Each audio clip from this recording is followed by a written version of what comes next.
Now, so that was SVM, and again, there is a lot to SVM than that, but that was the main crux. But don't worry about like if you don't understand other things. I think in some of the machine learning courses you will have that opportunity.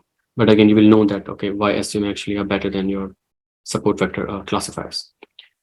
Now, the question is again, even if we have this trick, we are just differentiating between two different classes. But in reality, I mean, most of the time you will have multiple classes, right? So how you can do a multi-class classifier using SVM, and till date we don't have very clean solution. The only solution we have, we just train multiple SVMs as binary classifiers, and I think we discussed that trick when we started this lecture. So what we do is for each class we train a binary classifier where we treat that class as positive and all the other classes as negative, and we do that for all the classes you have in your training data. Okay. So this is called like one versus others.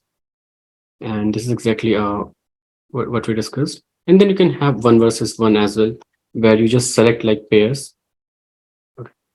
So for each pair of classes, then you can learn this classifier. Mostly like I think this is more useful and generalizable.